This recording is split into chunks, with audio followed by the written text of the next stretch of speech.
नमस्कार साथियों, आप देखना शुरू कर चुके हैं Katara competition exam YouTube channel और मैं नवीन शर्मा स्वागत करता हूं आपका। आप यूपी पुलिस का फुल मॉक टेस्ट A122 का सॉल्यूशन देखने वाले हैं और इस सॉल्यूशन का जो सिस्टम रहेगा वो आपका मैथ्स, रीजनिंग, जीएस और हिंदी, इसी क्रम में आपके ये वीडियो लेक्चर आपको उपलब्ध कराया जाएगा। तो आप पहले देखने वाले हैं मैथ्स और मैथ्स में क्वेश्चन नंबर शुरुआत करते हैं 1 से। क्वेश्चन नंबर 1 क्या कहता है सर? 1 कह रहा है 4 लड़कियों की औसत आयु 12 वर्ष है। 4 लड़कियों की औसत आयु 12 वर्ष है। 12 चौका 48। इनमें से 3 की औसत आयु 7 12 13 है। तो बहुत सीधी सी बात है, अगर 7 12 13 7 12 13 और क्या है x, तो चौथी लड़की की x है, तो कितना है औसत आयु 4 लड़कियों की? 12। 12 गुणा 4, 13 और 7 20, 30 और 2 32, 32 प्लस x बराबर 48। x 32 42 कितना बन गया? 16। 16 कितना हो गया? Option B. ऑप्शन बी इस सवाल का राइट और करेक्ट आंसर हो जाएगा। आगे बढ़ते हैं, अगला सवाल करिएगा आप। नेक्स्ट क्वेश्चन उठाइए फटाफट। नेक्स्ट क्वेश्चन क्या कह रहा है?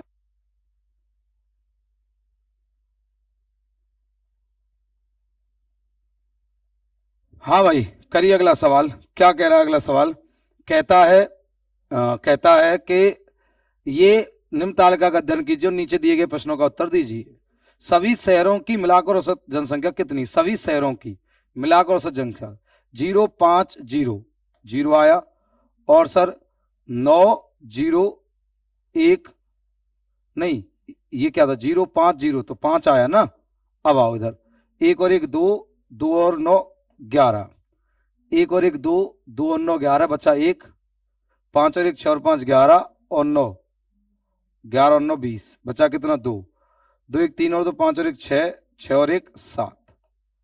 ठीक है जी। कितने ईयर हैं, कितनी कंपनियां, कितने शहर हैं? 1 2 3 4 5, 14 पंजे 70 और क्या हो गया? 5 तिया 15, तो 1403। बोले तो ऑप्शन बी। भाई एवरेज जो बना वो ऑप्शन बी बना, 1403। आगे बढ़ते हैं, कह रहा है 1/7, 2/5 और 3/15 का एलसीएम बनाओ। अगर एलसीएम 1/7, 2/5 और 3/15 का एलसीएम लिया जाए तो 6 है। क्या है? 6 और 7 15, 7 5 और 15 का एलसीएम 1, 6/1 मतलब आंसर है 6, क्योंकि ऊपर वाली संख्याओं का एलसीएम लिया जाता था, नीचे वाली संख्याओं का एचसीएफ। ये था एलसीएम का मेथड जब फ्रैक्शन की बात करें। आगे बात करते हैं। आगे अगर बात करें तो कोई केमिस्ट 2 अवयवों एक्स और वाई को मिश्रित करके 100 ग्राम औषधि तैयार करता है। एक्स का मूल्य, ध्यान से एक बात समझो, उसने हमसे इतना बोला, कितना बोला कि एक्स का मूल्य 1500 रुपये प्रति 100 ग्राम है, तो ये हो गया 15 रुपये प्रति ग्राम। भाई 100 से भाग कर दो, 100 की वैल्यू है। ठीक है, ये दूसरा वाई का मूल्य कितना है? 50 रुपये प्रति 10 ग्राम है। भाई 10 ग्राम है तो ये हो जाएगा 5 रुपये प्रति ग्राम।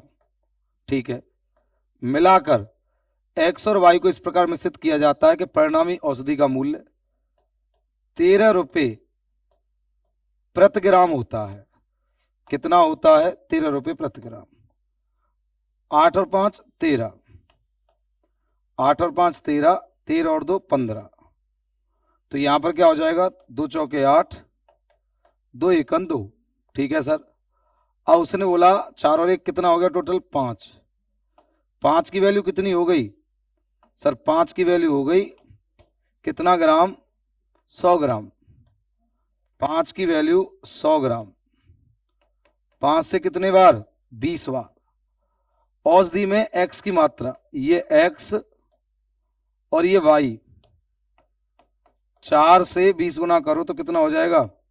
80। भाई x की मात्रा पूछी थी, x की मात्रा 80 ग्राम हो गई, या मात्रा का ही तो रेशियो आएगा, तो 80 ग्राम इस सवाल का राइट आंसर हो जाएगा। आगे बढ़ें।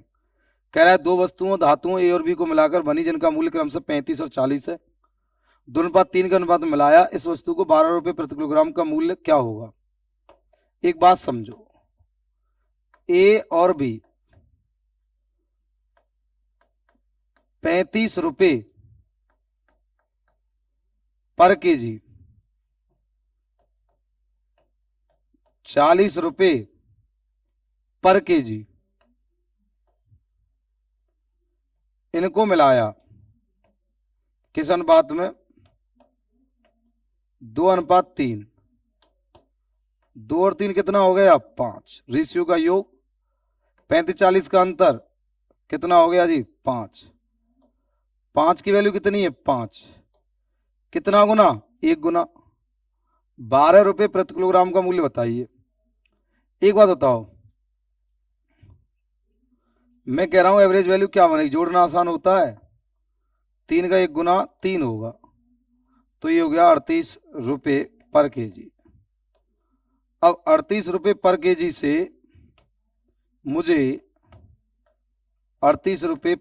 से मुझे 12 किलोग्राम खरीदना है।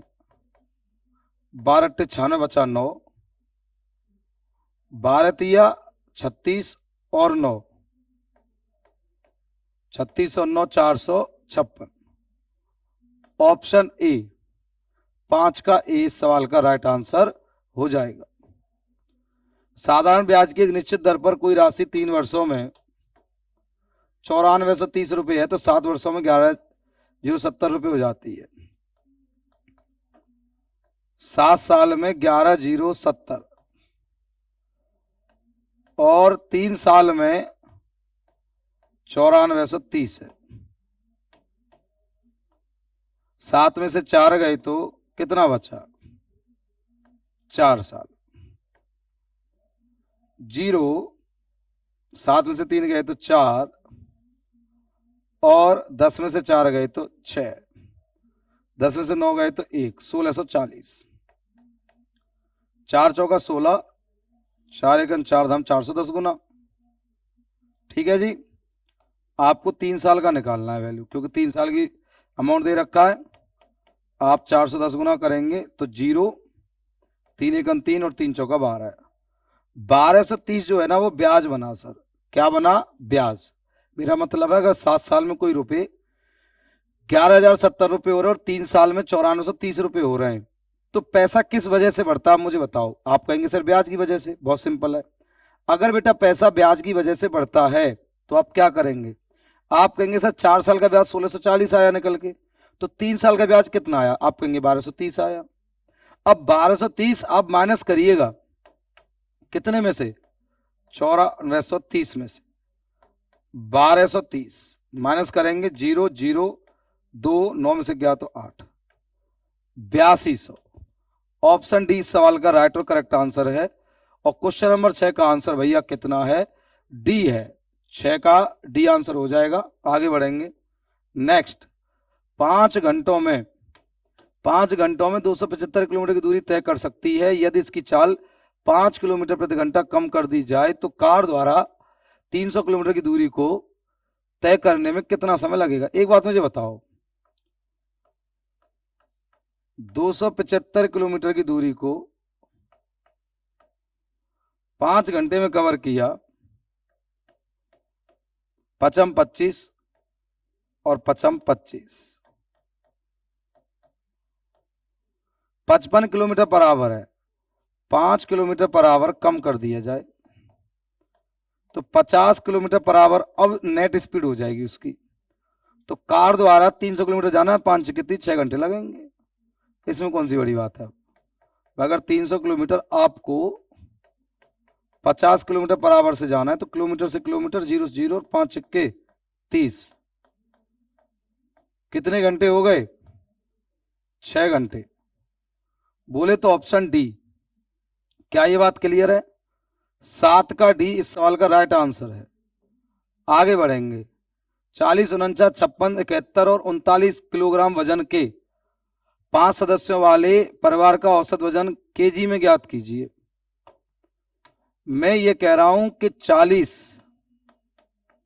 49, 56 और 71 और 39 5 सदस्य हैं। एवरेज निकालना है। एवरेज क्या होता है? Number of sum of term upon number of terms. 1 2 3 4 5 भाई 3 और 2 5 ही तो टर्म है, 5 से डिवाइड करो। इसे सॉल्व करिएगा सर, तो 9 और 1 10 और 6 16, 16 और 9 16 और 9 25 का 5 बचा कितना 2, 2 और 3 5, 5 और 7 12, 12 और 5 17 और 4 21 और 4 25, 255 बट्टे में 5 यानी 51, इसका एवरेज आ गया। क्वेश्चन नंबर 8 का ए सवाल का राइट आंसर हो जाएगा 8 का ए। आगे बढ़ते हैं, कहता है 4 वर्षों के लिए 9% की ब्याज दर से 2500 रुपये। सर 2500 रुपये है, 9% का रेट और 4 साल है, अपॉन 100, 25 चौका 100 और 9 तो है ही, 900 बन गया। मतलब सीधा सा आंसर आ गया ए। बेटा 9 का आंसर क्या होगा, ए आ गया। क्लियर है, आगे बढ़ते हैं। नेक्स्ट कहता है एक व्यक्ति ने एक वस्तु बेची और 9% की हानि हुई। यदि वह उसे 51 रुपए में बेचता तो उसे 8% का लाभ होता। 9% की हानि माइनस 9% है, 8% का लाभ प्लस 8% है। गैप कितना हो गया, 9 और 8 17%। भाई माइनस के 9 और प्लस के 8 के बीच 17% का गैप होगा। 17% वैल्यू कितनी होगी सर, 51 रुपए। 17 51 3 गुना, और सीपी अपने आप का होता है 100%। 100% का 3 गुना करोगे 3 से सवाल का राइट आंसर हो जाएगा। That is final answer. भैया 10 का होगा ए। क्या इतनी बात क्लियर है, आगे बढ़ते हैं। कहता है एक वस्तु का क्रय मूल्य अंकित मूल्य का 76% है। अंकित मूल्य का जो क्रय मूल्य है वो 76% है, यानी एमआरपी अगर 100 है तो सीपी 76 हो गया। 5% की अगर छूट दे देता है तो 100 की वस्तु पर 5 की छूट कितने में बेच दी, 95 में। क्या इसमें कोई प्रॉब्लम है सर, कोई समस्या नहीं लग रही हमें तो। कह रहा है छूट देने के बाद लाभ परसेंट बताओगा। बताओ 76 की वस्तु 95 बेची तो 19 का प्रॉफिट नहीं हुआ। 76 86 96 19 का कितने पर, 76 पर, गुड़े में 100, 19 चौका 76, 4 से 25 टाइम्स, तो 25% इस सवाल का भाई राइट आंसर हो जाएगा। बोले तो ऑप्शन सी। भाई 11 का आंसर सी हो जाएगा। क्या क्लियर है, 11 का आंसर कितना हो जाएगा, सी हो जाएगा। नहीं समझे बात, समझे नहीं समझे, एक बार दोबारा समझ लो। 11 के अगर आंसर की बात करें कैसे, देखो एक वस्तु का क्रय मूल्य उसके अंकित मूल्य का 76%, क्रय मूल्य अंकित मूल्य का 76% है तो अंकित मूल्य कितना है, आप कहेंगे 100।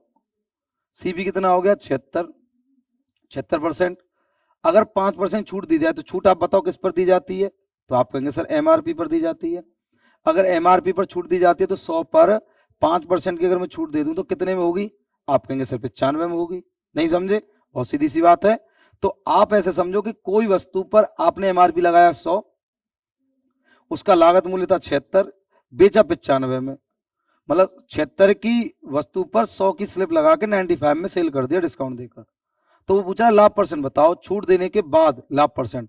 तो 76 की वस्तु 95 में बेची है, अगर 76 की वस्तु 95 बेची है तो 19 का ही तो लाभ होगा, और किस पर होगा, 76 पर होगा या नहीं होगा, तो आंसर हो जाएगा 25%। क्या मेरी बात आपको क्लियर है, तो ऑप्शन सी 11 का सी आंसर है। क्या क्लियर है भाई बात, 11 का सी आंसर है। चलिए आगे बढ़ते हैं। कहते 3 वर्षों के लिए 7% ब्याज की दर से उधार ली गई राशि 2500 पर सादा ब्याज। ये तो और आसान है, पिछला सवाल ऐसा ही था बिल्कुल, लेकिन मैं इसलिए इस तरह के सवाल डाल रहा हूं कि कई बार एग्जाम आपका जब आसान आएगा तो आप कहेंगे ये तो बहुत ही हलवा पेपर आ गया, तो आपको हलवा की भी आदत होनी चाहिए। पीछे हमने बहुत टफ पेपर भी किए हैं तो उनकी भी आदत आपको होनी चाहिए। मतलब हर तरह की सिचुएशन हम देखेंगे, ऐसा ना हो कि एग्जाम में आसान पेपर देखकर आप हवा में उड़ने लग जाएं। हवा में नहीं उड़ना है, फैलना है, क्योंकि उस दिन सब लोगों के लिए आसान है और अब कट ऑफ ज्यादा जाएगी। बात समझ रहे हैं ना, इस तरीके से सोचिए। 2 0 से 2 0, 7 तिया 21, 21 पंजे 105, बचा कितना 10, 21 दूनी 42 और 10 52, 525 इस सवाल का राइट आंसर है। ऑप्शन सी इस सवाल का राइट आंसर हो जाएगा, 12 का सी। 12 का सी हो गया। अगला सवाल करिए, बहुत ध्यान से करें। अगला सवाल कह रहा है दो विक्रेता क्रमशः क्रय मूल्य और विक्रय मूल्य अपने लाभ प्रतिशत की गणना करते हैं। ये दोनों विक्रेता 3200 रुपए में बेचे गए माल पर 28% का लाभ की घोषणा करते हैं। लाभों के बीच अब देख रहे हो, पिछले सवाल बहुत आसान थे, ये सवाल बहुत टेक्निकली हो जाएगा। मतलब अच्छा क्वेश्चन बोला जाएगा, जो बच्चा इस सवाल को कर पाएगा मतलब पढ़ने में ठीक है, उसे सारे कॉन्सेप्ट पता है। दरअसल 28% का लाभ है, लेकिन 28% का लाभ दो कंडीशन में, एक क्रय मूल्य पर एक विक्रय मूल्य पर, यानी 7/25 फ्रैक्शन बनेगा। तो एक बार तो हो जाएगा ये 25 सीपी, मैं कह रहा हूं ये सीपी और बेटा ये एसपी है, ध्यान से सुनना बात। तो 25 पर आपको जो 7 का लाभ होगा तो कितना हो जाएगा, आप कहेंगे सर बहुत सिंपल है 32 हो जाएगा, 25 पर 7 का लाभ सर 32 हो गया। लेकिन एक बार विक्रय मूल्य 25 है और 7 का लाभ हुआ है, तो आपने 18 में तो खरीदा होगा, 18 7 25। मैं ये कहना चाह रहा हूं अब 32 और 25, अब आप क्या करोगे, थोड़ा आगे बढ़ो। उसने कहा 28% लाभ घोषणा करता है, तो लाभों के बीच का अंतर बताओ। ये दोनों विक्रेता 3200 रुपए में बेचे गए माल का 28% लाभ, यानी 3200 पर माल बेच रहे हैं विक्रेता। तो SP1 बराबर SP2 है, ये प्रॉफिट एंड लॉस मैंने कराया आपको, तो उसी कॉन्सेप्ट पर आ गया SP1 बराबर SP2। यहां तो गुणा कर दो, मल्टीप्लाई कर दो 32 से, यहां नहीं यहां कर दो 25 से, और यहां कर दो 32 से। अब आपने यहां गुणा किया 25 25 तो 625 हो गया, ठीक है। 25 दूनी 50, 5 25 75 और 5 80, 800 बन गया। अब ये भी 800 ही होगा, सिंपल है। लेकिन 32 को 8 में 18 में करना है, तो 18 दूनी 36 का 6 बचा 3 18 3 54 और 3 57, 576 हो गया। अब देखो, अब उसने क्या कहा है हमसे, उसने बोला कि दोनों विक्रेता 3200 में बेचते हैं, तो 800 की वैल्यू 3200 है, बहुत बढ़िया है। 800 का 32 400 गुना हो गया, नहीं 400 गुना नहीं होगा, 4 गुना हो गया बस। कितना गुना, 4 गुना। 625 और 576 का अंतर बताइए, ये हो गया 49, कितना हो गया सर 49। 24 और 25 49, 49 का अगर 4 गुना करें तो कितना हो जाएगा, 49 दूनी 98 दूनी 196, 196। ऑप्शन 20 सवाल का राइट आंसर आएगा। भाई तेरे का जो आंसर है वो बी है। आगे बढ़े, आगे तरफ रुक करते हैं। एक कंपनी में यदि 40 कर्मचारी 4 दिन में 50 बैग बनाते हैं, बहुत अच्छी बात है, तो 24 कर्मचारी 8 दिन में कितने बैग बनाएंगे, हमने लिख दिया एक्स बनाएंगे। कितने बनाएंगे भाई, एक्स बनाएंगे। अब मुझे बस इतना बताओ, यहां पर 0 से 0 काटो, 4 से 2 बार काटो, काट दिया। 2 से 2 बार काटो, 2 से 12 बार काटो, और 12 पंजे 60, एक्स बराबर 60 है। बोले तो ऑप्शन बी, ऑप्शन बी सवाल का राइट आंसर है। क्या ये बात क्लियर है? 15 मीटर लंबे और 12 मीटर चौड़े, 15 मीटर लंबे और 12 मीटर चौड़े आयताकार पार्क का क्षेत्रफल। अरे यार, आयत का एरिया बताओ, ये तो बहुत आसान आ गया। लंबाई गुणा चौड़ाई 15 गुणा 12, भाई लंबाई गुणा चौड़ाई होता है 180 हो गया। अब अगर ये सवाल भी तुमसे पेपर के अंदर नहीं हो रहा है तो फिर बहुत दुख की बात है भैया, फिर तो बहुत दुख की बात हो गई। आइए, एक साइकिल चालक 2.5 किलोमीटर की दूरी 4 मिनट 10 सेकंड में तय करता है। उसी चाल से 6 किलोमीटर की दूरी तय करने में उसे कितना समय लगेगा? मैं ये कह रहा हूं कि 2.5 किलोमीटर की दूरी 4 मिनट 10 सेकंड में, सॉरी बेटा, दरअसल इस सवाल को ना एक तो ये मैं स्पीड बना दूं फिर करूं मेरे पास, लेकिन एक रास्ता है जो मुझे ज्यादा बेटर लग रहा है कि 4 मिनट 10 सेकंड वैल्यू है 2.5 किलोमीटर की और हमें 6 किलोमीटर की बतानी है। अगर कोई हमें ये बता दे कि 2.5 6 का कितना गुना है तो बात बन जाए, लेकिन दरअसल बात बन नहीं पा रही है। अगर बात नहीं बन पा रही है तो हम क्या करें, हम इसमें गुणा सीधा ऐसे करते हैं कि 4 मिनट का मतलब होता है 6 चौका 24, 240 मिनट और 10, 250 मिनट जो वैल्यू है सर वो 2.5 की है, लेकिन हमें निकालनी है 6 किलोमीटर की। तो आप क्या करोगे, आप पॉइंट लगा के 0 लगा दो यहां, और 25 से कितने बार काट दो, 10 बार काट दो, 25 धाम 250 10, तो यहां से 600 मिनट आ गए। अब मैंने देखो स्पीड नहीं निकाली, डायरेक्ट सवाल को कर दिया है। मैंने कहा 2.5 किलोमीटर की, ये चीजें टाइम बचाती हैं। सवाल आसान है लेकिन और आसान करना है इसे। तो 2.5 किलोमीटर की वैल्यू है 4 मिनट 10 सेकंड। अब मुझे 6 किलोमीटर की वैल्यू बतानी है, तो अब आप क्या करेंगे, अब 600 मिनट का मतलब आप जानते हैं, 600 मिनट का मतलब होता है सर आपने से तोड़ो, जैसे मैंने बोला 6 दाएं 60, यानी यहां पर 10 तो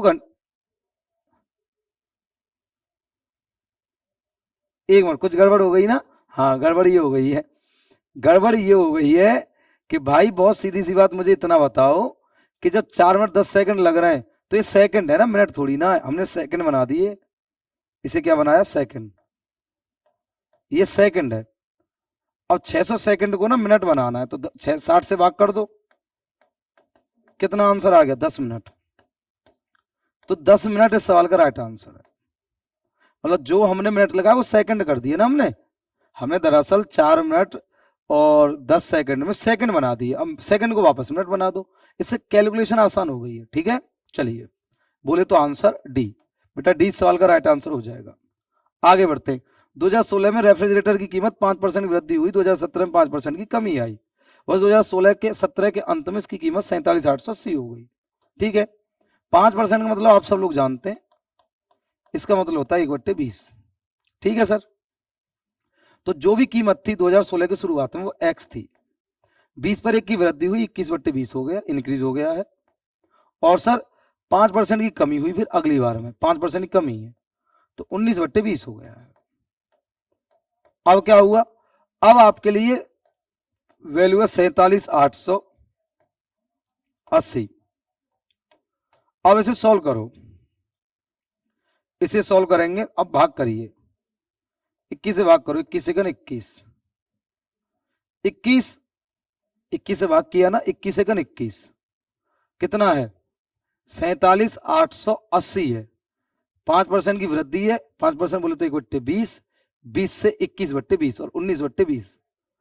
अब करो इसे, 21 से करोगे 21 दूनी 42, एक बार थोड़ी ना जाएगा, 2 बार चला जाएगा। 1 सेकंड, 21 दूनी 42, 42 और 5 47, 58, 21 दूनी 42, 42 52 16, 21 8 168।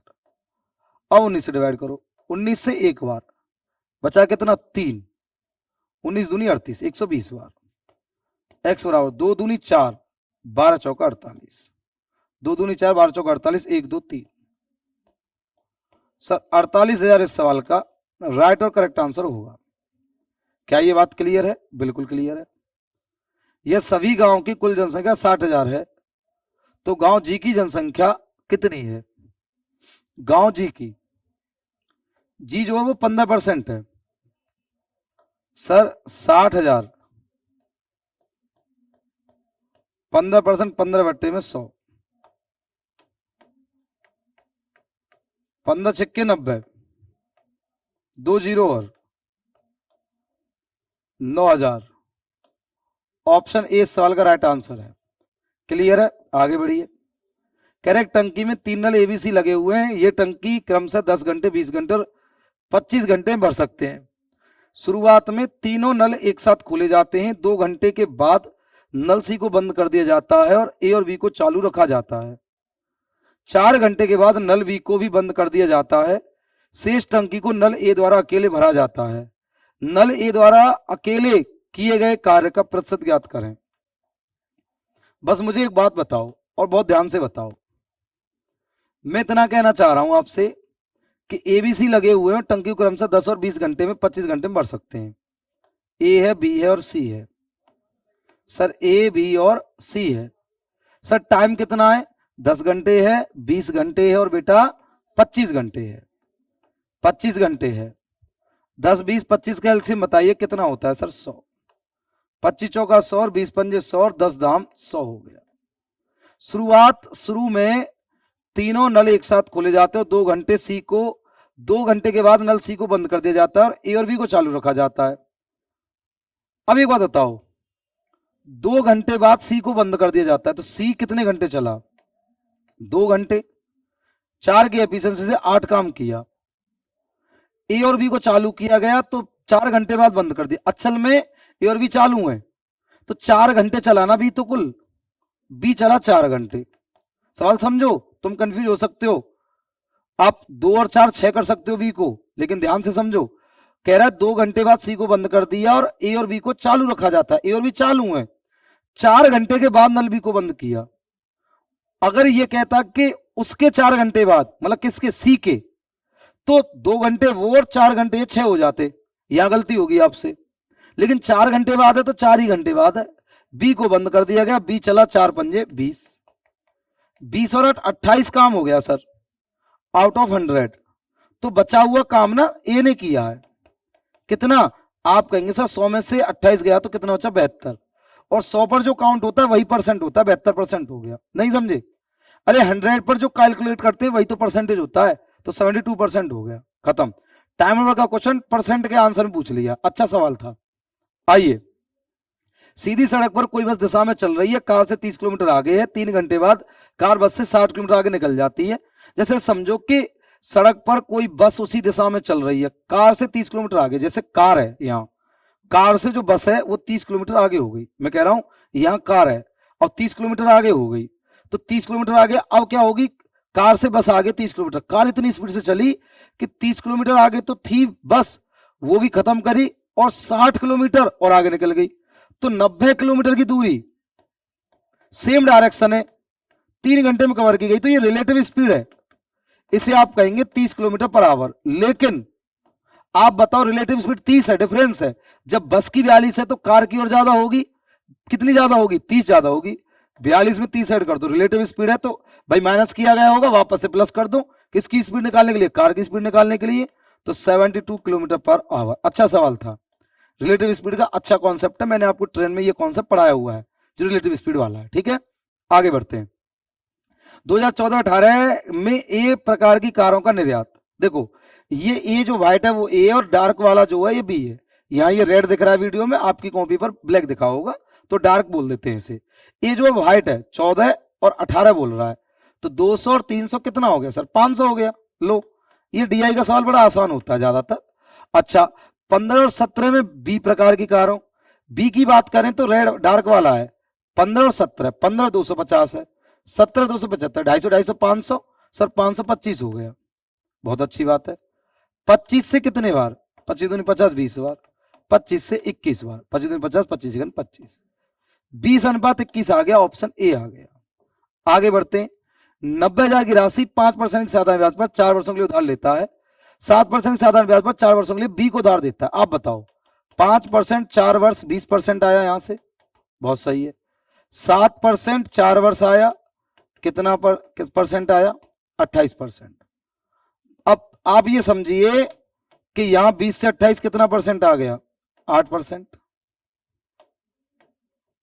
8%, 8% किसका है? 90%, 90,000 का,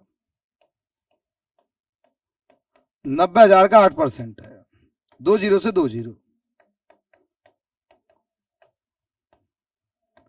7200। क्या ये बात क्लियर है? 22 का ए हो गया 7200, 22 का क्या हो गया सर? ए हो गया। आगे बढ़िए, कह रहा है एक संख्या में 25% वृद्धि हो जाती है, 10% कमी की जाती है, परिणामी संख्या 72 हो जाती है। एक्स था, 25% वृद्धि हुई 125/100 हो गया, 10% कमी हुई 90% हो गया, और संख्या हो गई 72। तो कह रहा है मूल संख्या बताओ, मूल संख्या हमने एक्स मान ली, आसान सा सवाल है। 25 चौका 100, 25 पंजे 125, ठीक है, 0 0 9 8 72, बहुत सही। अब क्या करोगे? 5 से 2 बार, 4 दूनी 8 8 64, एक्स बराबर 64, 64 आ गया, ऑप्शन सी। आगे बढ़ते हैं सर। आगे अगर बात करें तो 485 एक्स 3 6 7 8 वाई, 72 का नियम जानते हैं, 8 गुणा 9, लास्ट की कितनी संख्या को पकड़ो? 3 को पकड़ो, पकड़ लिया। अब पहले किसका लगाओगे? 8 का, 8 नाम 72, 6 अट्टू 64, वाई का मान 4, 4 8 5 एक्स 3 6 7 8 4, ठीक है सर।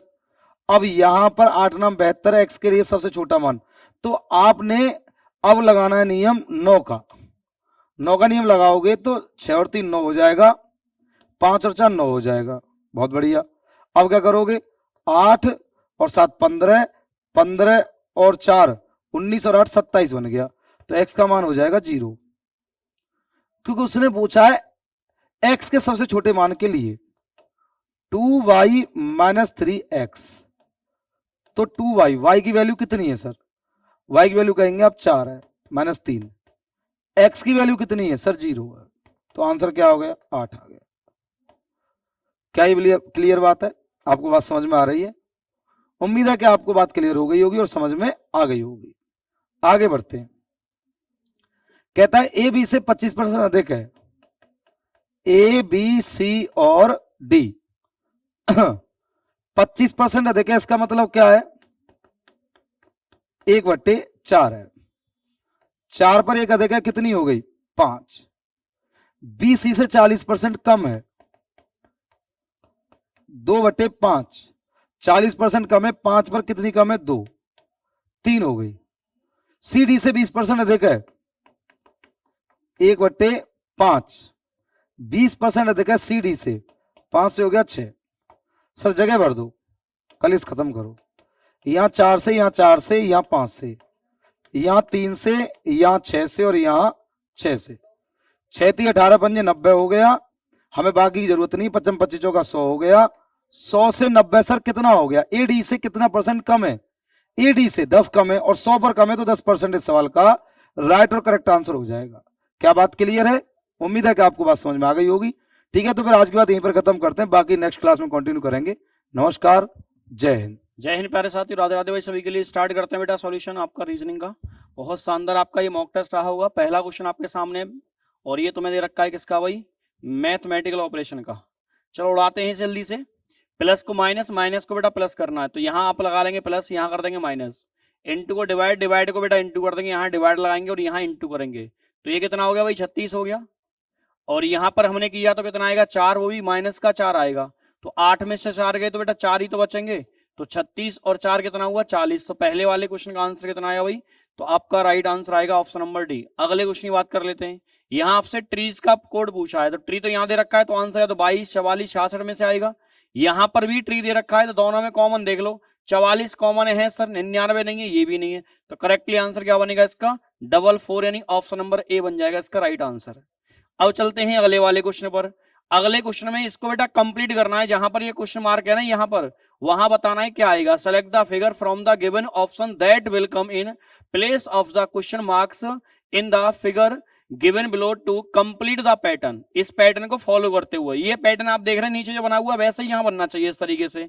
तो आप देख रहे हैं इसके रखने से कोई फर्क नहीं पड़ने वाला।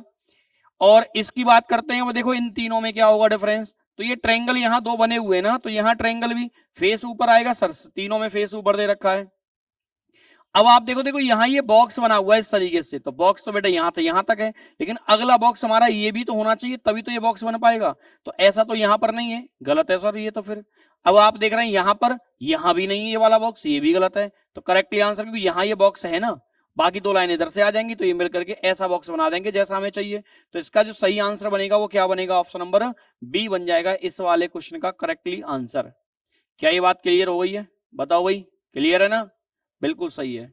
अगले की बात कर लेते हैं।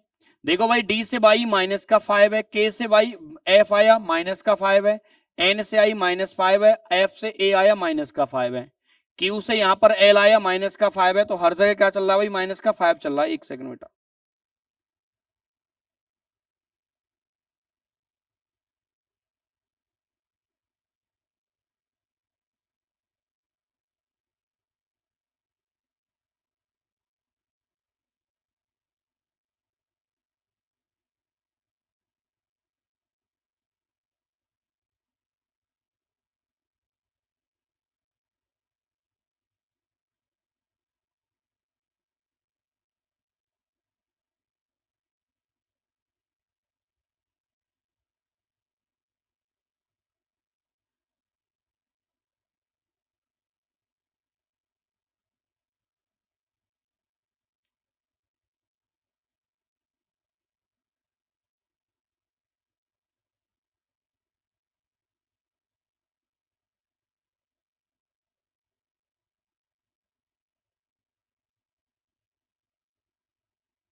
हाँ भाई, तो यहाँ लॉजिक बेटा क्या लगा हुआ है, माइनस का 5 हो रहा है। तो ऐसे आप यहाँ -13 में से 5 कम करेंगे 8 आएगा, और 22 में 5 कम करेंगे बेटा कितना आएगा, 17 आएगा। तो 17 आएगा, तो इस तरीके से राइट आंसर हमारा क्या हो जाएगा, वो ऑप्शन नंबर बी हो जाएगा। क्लियर है भाई? चलते हैं अगले वाले क्वेश्चन पर। अगले वाले में पूछा है वी का कोड क्या होगा। तो वी हम अगर देखते हैं तो वी हमारे यहाँ दे रखा है, वी यहाँ भी दे रखा है, दोनों में कॉमन है। तो दोनों में नंबर देखो कॉमन क्या है, 3 कॉमन है, नहीं सर। 9 है, नहीं सर। 6 है, हाँ सर 6 दोनों में कॉमन है। 1 है, नहीं सर। तो राइट यहाँ पर क्या मिल रहा है हमें भाई, 6 मिल रहा है दोनों तरफ कॉमन। क्या मिल रहा है हमें, 6 मिल रहा है। तो करेक्ट आंसर क्या हो जाएगा इसका, 6 हो जाएगा राइट आंसर। अगला भी क्वेश्चन सेम है कुछ ऐसा ही। यहां बी देख रखा है, तो बी यहां तो है नहीं, तो सर आंसर न तो कभी 4 आएगा, न कभी सर 6 आएगा, न कभी 8 आएगा। अब जो रह गया वही हमारा आंसर है। तो करेक्ट आंसर क्या आएगा इसका, ऑप्शन नंबर ए आ जाएगा।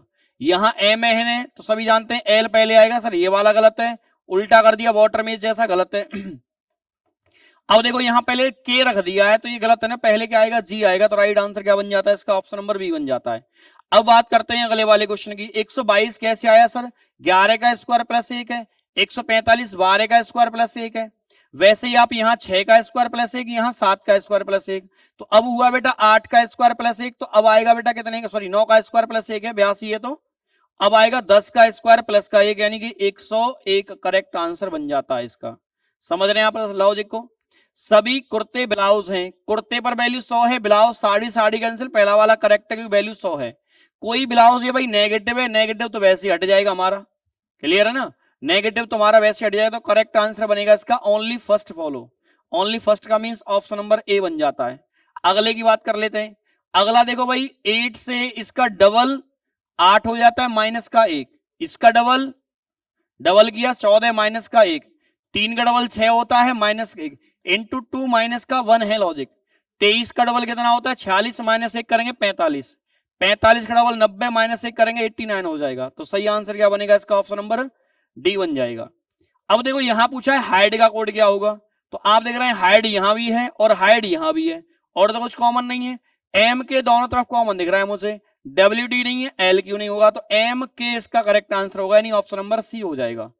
तो जिस रफ्तार में हम कर रहे हैं वही स्पीड आपकी होनी चाहिए। ए बेटा लेफ्ट में है, बी राइट में है, सी लेफ्ट में है, डी राइट में है। अब जो आएगा लेफ्ट में आएगा ई, और लेफ्ट में अगर मैं देखता हूं तो केवल एक ही ऑप्शन में है, वो है ए ऑप्शन में। अगला क्वेश्चन दे रखा है भाई सेटिंग अरेंजमेंट का। P Q R S T यानी कि कितने, 3 और 2 5, वृत्ताकार केंद्र की तरफ फेस करके 5 लड़कियां बैठी हुई हैं, 1 2 3 4 और एक मान लेते हैं 5। सभी का फेस कहां पर दे रखा है, केंद्र की तरफ है। 5 girls P Q R S T and R T दे रखा है, sitting around a circular table facing the centre but not necessarily in the this order. Only one girl sitting between S and T. S और T के बीच में केवल एक ही लड़की है। अब हमें ये पता भी नहीं राइट में कौन है लेफ्ट में कौन है, कोई दिक्कत नहीं है। पी आर के ठीक बाएं हैं, अब यहां तो पी आ नहीं सकता, अब आर के बाएं हैं तो आर को यहां लेना पड़ेगा। अंदर देख रही है तो पी यहां आएगी, ठीक है भाई, पी आर के बाएं हैं। पी एस की निकटतम पड़ोसी नहीं है, P is not an immediate neighbour of S. अब एस की पड़ोसी नहीं, तो इसका अर्थ यहां पर टी लेना पड़ेगा। यहां टी आएगा तो यहां पर कौन आएगा, यहां पर एस आएगा। अब जो रहेगा इंसान उसे यहां बैठा दो, क्यू रह गया ना, क्यू को बैठा दो यहां पर। तो हमसे ये पूछा गया है टी के दाएं तीसरे स्थान पर, टी अंदर देखेगा तो राइट में फर्स्ट सेकंड थर्ड, तो कौन आएगा, एस आएगा। कौन आएगा वही, एस इसका करेक्ट आंसर बन जाएगा। Which girls is sitting third to the right of T, T के राइट में थर्ड पर कौन है, एस है। अगला क्वेश्चन हमारे सामने है और यहां दे रखे हैं 2 4 6 और 1 7, वृत्ताकार मेज के चारों तरफ चारों ओर केंद्र की ओर मुख करके बैठे हुए हैं। यहां पर कितने व्यक्ति हैं, 7, 1 2 3 4 5 6 और 7। तो सभी का जो फेस है वो कहां है, सेंटर की तरफ है, तो यहां बैठा दिए 7 व्यक्ति और सभी का फेस केंद्रित कर दिया भाई केंद्र की तरफ। क्लियर है। तो अब आप यहां से स्टार्ट करेंगे, वाई ए के वाई तीसरे स्थान पर है, बी सी का वाई दूसरे, यहां से स्टार्ट करते हैं सेकंड से, बी है सी, क्योंकि हमें वहां से स्टार्ट करना है जहां पर जो शब्द 2 बार कम से कम दिख जाए हमें। बी सी के वाई दूसरे पर है, जो बी है ना ये सी के वाई दूसरे पर है, सी को यहां आना पड़ेगा, अंदर देखेगा लेफ्ट सेकंड इधर चला जाएगा। बी सी के वाई दूसरे पर है, जेड बी के ठीक वाई बैठा है, जेड है बी के वाई, बी अंदर देखेगा तो जेड को बेटा यहां आना पड़ेगा। और पी जेड के वाई तीसरा है, जेड के वाई, जेड अंदर देखिएगा 1 2 3, तो यहां कौन आ जाएगा भाई, यहां पर आप आ जाएगा आपका पी, पी आ गया। ए सी का पड़ोसी नहीं है तो ए सी के पास तो आ नहीं सकता, तो ए यहां तो आएगा नहीं। अब दो केस बनना है, इन दोनों में से ए आएगा। वाई के वाई से तीसरे पर कौन बैठा है, तो ए सी के पास नहीं आएगा, तो ए के बैठने के यहां चांस है, ए के यहां बैठने के चांस है। वाई ए के वाई तीसरे पर है, ए के वाई तीसरे पर वाई है। मान लो अगर यहां बैठता है ए, 1 2 3, यहां अगर ए बैठता है तो 1 2 3 तो गलत हो जाएगा, तो इसका अर्थ है भाई ए का तो फिक्स हो गया यहां, क्योंकि ए अगर यहां पर आता है तो ए जो बैठा है वाई के, वाई ए के वाई तीसरे पर है, ए का वाई पहला दूसरा तीसरा, तो यहां वाई आएगा। अब यहां पर वाई आएगा तो कौन रह गया भाई, कौन रह गया है उससे बैठा दो यहां पर।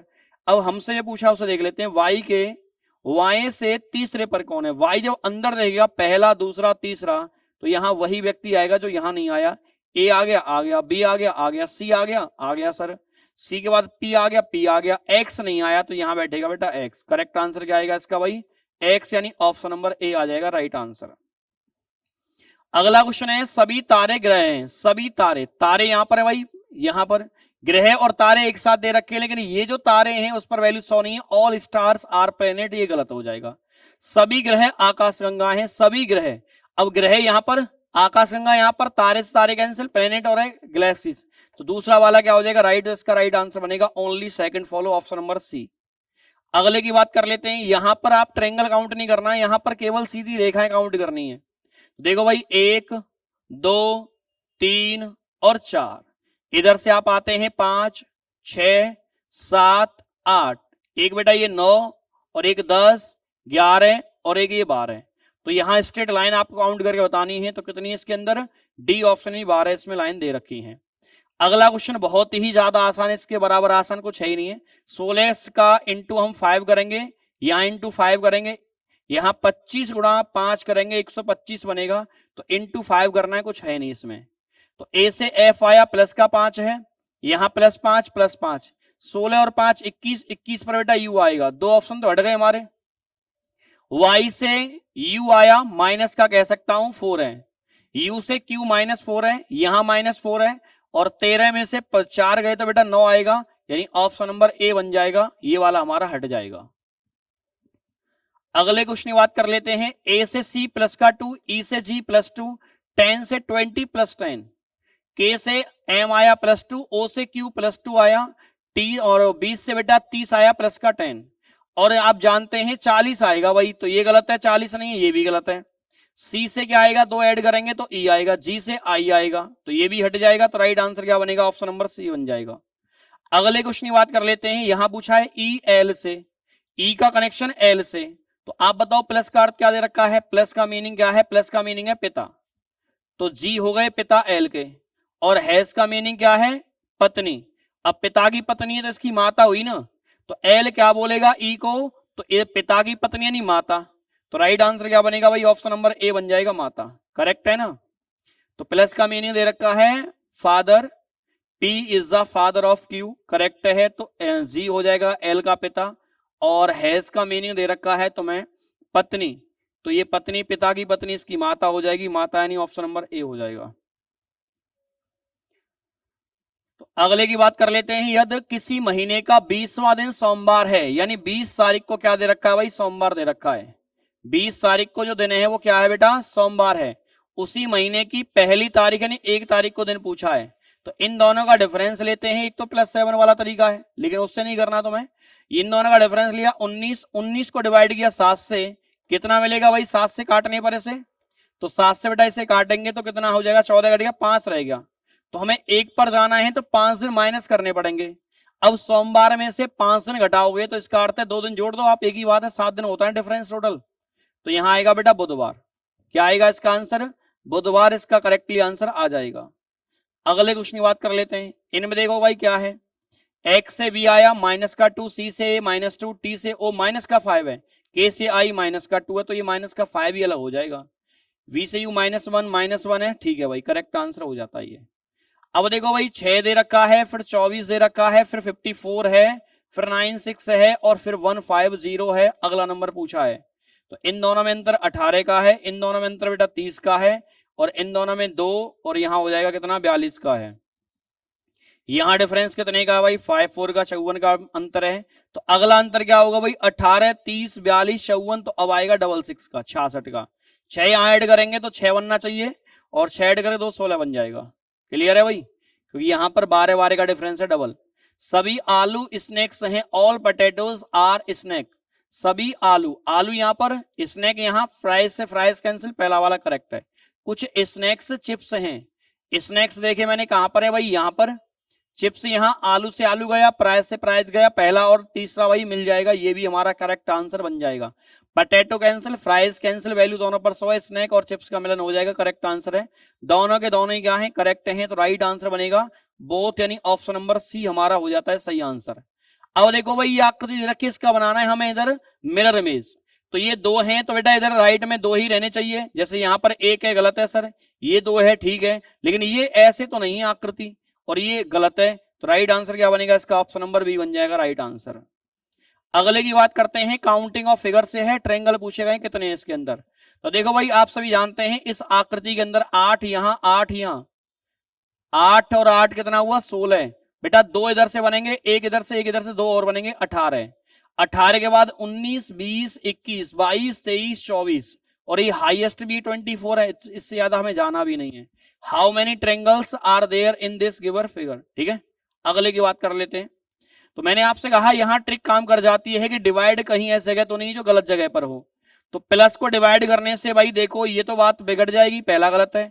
माइनस को डिवाइड करने से यही बात बिगड़ जाएगी। डिवाइड और इंटू को चेंज कर दें आपस में, इंटू कर दें इसको डिवाइड, ये बात बना देगा, ठीक है। तो यहां आएगा भाई 13, वो भी माइनस का आएगा।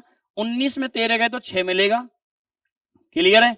25 में 5 से गुणा करेंगे 125, और बेटा कितना आया 6, 131 हो जाएगा। तो सही आंसर जाता है ऑप्शन नंबर बी की तरफ। अब देखो यहां पर आपसे पूछा है कि ये वाली आकृति बेटा ये ऐसे बना हुआ, तो यहां भी तो ऐसे बनेगा, इधर की तरफ आएगा। सर यहां तो है, लेकिन ये आप देख रहे हैं इसका फेस ऐसे नहीं हो सकता, उल्टा आना चाहिए, जैसे ये आ रहे हैं ये ठीक आ रहे हैं। अब देखो भाई यहां पर, यहां ये डबल डबल बीच में से लास्ट लाइन से है, और ये लाइन से भी नीचे जा रहा है, गलत है सर ये। इसका फेस देखा सेम डायरेक्शन में तो हो नहीं सकता, तो जितना भी करेक्ट आंसर बनेगा हमारा कौन सा बनेगा भाई, ऑप्शन नंबर सी बनेगा करेक्ट आंसर। जॉन ने शुक्रवार 21 जनवरी 2022 को एक पिल्ला खरीदा था कि कब बेटा, शुक्रवार। दिन का ही खेल है तो दिन ही लिखो, यहां पर डेट से फर्क नहीं पड़ता है, क्योंकि डेट आपसे पूछी नहीं गई है। पिल्ला खरीदा था, जॉन द्वारा खरीदे जाने के 380वें दिन वह पिल्ला एक वयस्क कुत्ता बन गया। पिल्ला किस दिन वयस्क बना यह पूछा गया है। 380 का कोई रोल नहीं है, डिवाइड बाई 7 करो बेटा, 35 35 के बाद 3 बचेगा, 30 हो जाएगा, 7 से काटेंगे 28 यानी 2, यानी 2 दिन ऐड कर देंगे क्योंकि आगे का पूछा गया है। तो शुक्रवार में 2 दिन जोड़ेंगे तो क्या आएगा भाई, रविवार को वो वयस्क बना होगा। दिन पूछा है, तारीख नहीं पूछी। अगला क्वेश्चन आपके सामने देखो बेटा, आप यहां देख रहे हैं कि एक लाइन यहां पर ये एक्स्ट्रा आ गई, एक लाइन, ठीक है। इसमें देखा तो यहां क्या हुआ भाई, पहले से क्या था, इन लाइनों को 2 को बढ़ा दिया है। आगे देखा तो एक लाइन ये वाली एक्स्ट्रा आ गई, ठीक है। अब इन दोनों को बढ़ाएगा तो यहां 1 बढ़ा दी गई है, यहां पर ज्यादा एक्स्ट्रा कर दिया है, यहां 2 लाइनें ये बढ़ाई गई हैं। तो राइट आंसर क्या बनेगा हमारा, ऑप्शन नंबर सी बन जाएगा राइट आंसर। के से बेटा H-3, तो F से -3 करके C आएगा, सब में है। G से D-3, M से बेटा J आएगा, ये वाला गलत है और ये भी गलत है, 2 रह गए आंसर। अब देखो भाई I से F आया -3, R से -3 करेंगे तो L नहीं आएगा, O आएगा, और O दे रखा है हमें ऑप्शन नंबर डी में। अगले की बात कर लेते हैं, पुलिस अधिनियम 1861 के संदर्भ में निम्नलिखित में से किस अधिकारी की लिखित अनुमति के बिना कोई पुलिस अधिकारी अपने कर्तव्यों के अलावा किसी भी रोजगार में संलग्न नहीं होगा। In the contest of the police act 1861 no police officer shall engage in any employment other than his duty without the written permission of which of the following officer. राज्यपाल, गवर्नमेंट नहीं सर, गवर्नर नहीं होता है। Chief minister, chief secretary नहीं। Right answer क्या बनेगा इसका, police महानिरीक्षक, inspector general of police, correct answer right बन जाता है। बच्चों की पंक्ति में गगन का बाएं से 5वां स्थान है, ये गगन बैठे हुए हैं। प्रकाश का दाएं से 12वां स्थान है, तो ये प्रकाश हो जाता है। स्थान कौन सा है, 12वां है। जब प्रकाश गगन की तरफ 3 स्थान आता है तो 12 और 3 15वां हो जाएगा, तो वाएं से वो 10वां हो जाता है। 15 और 10 25 -1 करेंगे तो 24 हो जाएंगे टोटल।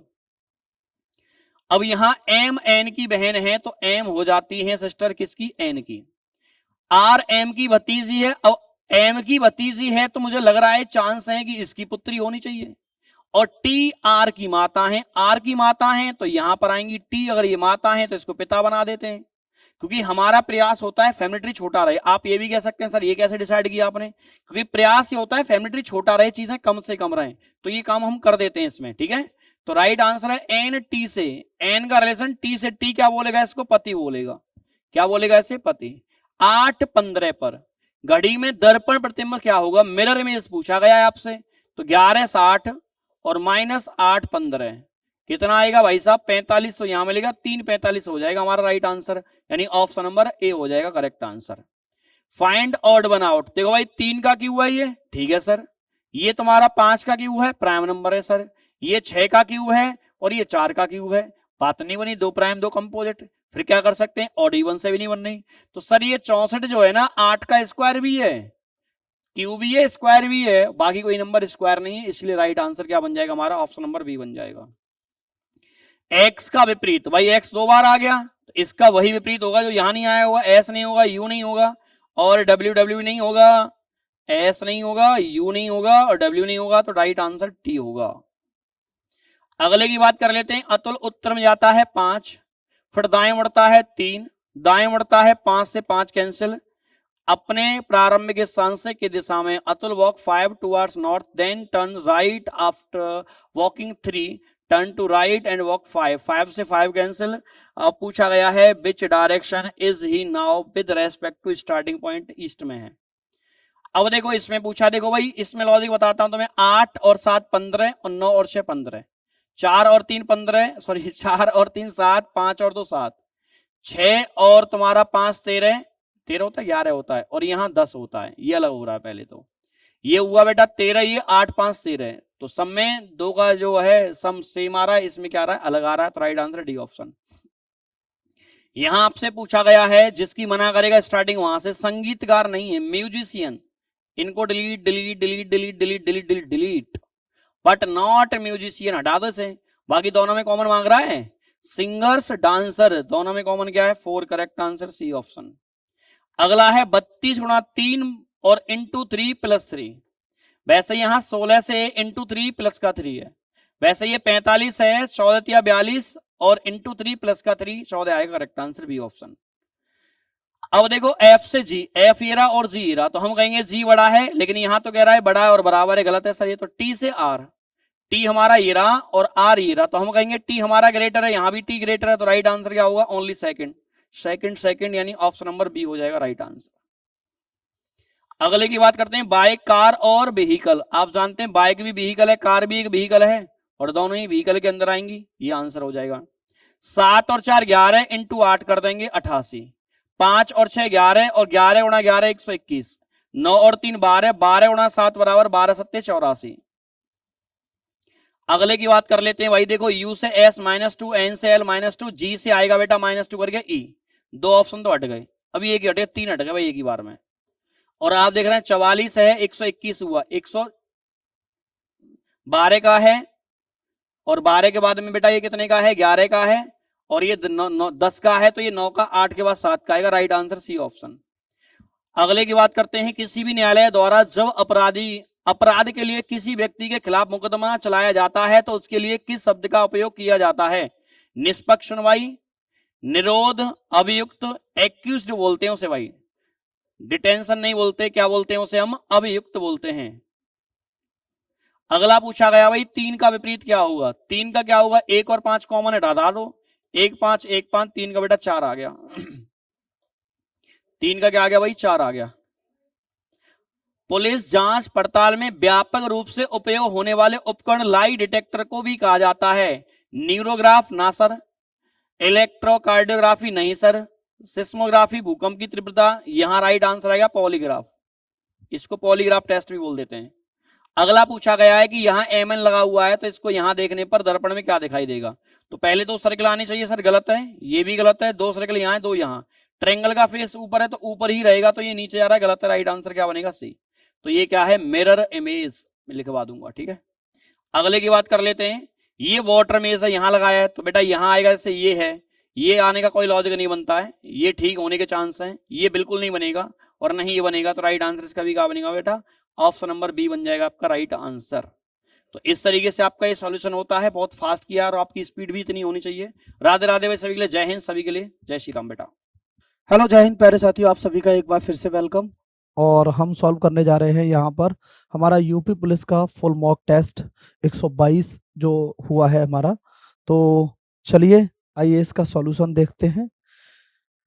सॉल्यूशन में सबसे पहला हम जीएस के सेक्शन का सॉल्यूशन देखेंगे और सबसे पहला क्वेश्चन हमारे सामने है 76 नंबर क्वेश्चन प्यारे साथियों हमसे यहाँ पर पूछना चाह रहा है कि 76 क्वेश्चन कहता है गैर कानूनी गतिविधियां रोकथाम अधिनियम यानी यूएपीए के तहत यदि किसी संगठन को गैर कानूनी संगठन घोषित किया जाता है तो यह प्रतिबंध अधिसूचना की तारीख से कितने वर्ष तक प्रभावी रहता है जब तक कि ट्रिब्यूनल इसे रद्द न कर दे। Option A 2 years, B 3 years, C 5 years और डी लाइफ टाइम। प्यारे साथियों ये जो प्रतिबंध है ये 2 साल तक प्रभावी रहता है। यूएपीए के तहत ये प्रतिबंध कब तक लागू रहता है? For 2 years. ठीक है। Unlawful activities prevention act UAPA का फुल फॉर्म याद कर लेंगे, unlawful activities prevention act UAPA से बोलते हैं। Question number 77 Uttar Pradesh police regulation के पैरा 89 के अनुसार ग्राम चौकीदार की नियुक्ति किसके द्वारा की जाती है और वह किसके प्रति सीधे उत्तरदायी होता है, यानी वो किसके प्रति रेस्पॉन्सिबल होता है। तो देखिए प्यारे साथियों उत्तर प्रदेश पुलिस रेगुलेशन के अकॉर्डिंग ये जो है ना ये डीएम के प्रति उत्तरदायी होता है और डीएम ही इसको अपॉइंट करता है। डीएम यानी डिस्ट्रिक्ट मजिस्ट्रेट यानी जिला मजिस्ट्रेट। तो right answer will be be here. Next अगला सवाल क्वेश्चन नंबर 78 देखिएगा। क्वेश्चन नंबर 78 हमसे क्या कह रहा है कि मानवाधिकार संरक्षण अधिनियम 1993 के अनुसार राज्य मानवाधिकार आयोग यानी state human right commission, state human right commission के अध्यक्ष और सदस्यों को किसके आदेश द्वारा हटाया जा सकता है? देखिए इनको किसके आदेश द्वारा हटाया जा सकता है? भारत के राष्ट्रपति के द्वारा। राज्य मानवाधिकार आयोग के अध्यक्ष व सदस्यों को किसके द्वारा हटाया जा सकता है? By the orders of president of India. Next भारतीय राष्ट्रीय आंदोलन के दौरान घटी निम्नलिखित घटनाओं का सही कालानुक्रम क्या है? लखनऊ समझौता। देखिए लखनऊ समझौता 1916 में हुआ था, 1916 में। चंपारण सत्याग्रह 1917 में हुआ है। जलियांवाला बाग हत्याकांड ये ये हुआ है हमारा 13 अप्रैल 1919 में। और रॉलेट एक्ट आया है हमारा फरवरी 1919 में। तो इसमें हमारा आंसर जो हो जाएगा ये आया है अप्रैल में और ये आ जाया है फरवरी में। सबसे पहले पहला और दूसरा, फिर चौथा और तीसरा, पहला दूसरा चौथा तीसरा। ए इज द करेक्ट आंसर। ए यहां पर सही आंसर हो जाएगा, ए 79 का। 1907 के सूरत अधिवेशन में कांग्रेस के विभाजन का मुख्य कारण क्या था? कांग्रेस अध्यक्ष पद के चुनाव को लेकर उदारवादियों और उग्रवादियों के बीच मतभेद। मेन कारण तो यही था। 1907 में जो सूरत का अधिवेशन हुआ है कांग्रेस का, वो कहां पर हुआ है? वो हुआ है सूरत में, गुजरात में। और गुजरात में कौन सी नदी? ताप्ती नदी के किनारे हुआ है। इस अधिवेशन में जो रास बिहारी बोस है वो अध्यक्ष बने हैं, रास बिहारी बोस। लेकिन जो उग्रवादी नेता थे वो बनाना चाहते थे बाल गंगाधर तिलक को अध्यक्ष पद को लेकर विवाद बहुत बढ़ गया। आपस में दोनों पक्षों में उग्रवादियों और उदारवादियों में मारपीट शुरू हो गई, लड़ाई शुरू हो गई, जूतामारी शुरू हो गई और यहीं से कांग्रेस नरम दल और गरम दल में विभाजित हो गई। एक तो है गरम दल और दूसरा है नरम दल। कांग्रेस गरम दल वर्सेस नरम दल में विभाजित हो गई। अगला सवाल, भारत के सर्वोच्च वीरता पुरस्कार परमवीर चक्र का डिजाइन किसने तैयार किया? नंदलाल बोस, इन्होंने तो नोटों का डिजाइन किया है। सावित्री खानोलकर ने यह डिजाइन दिया था।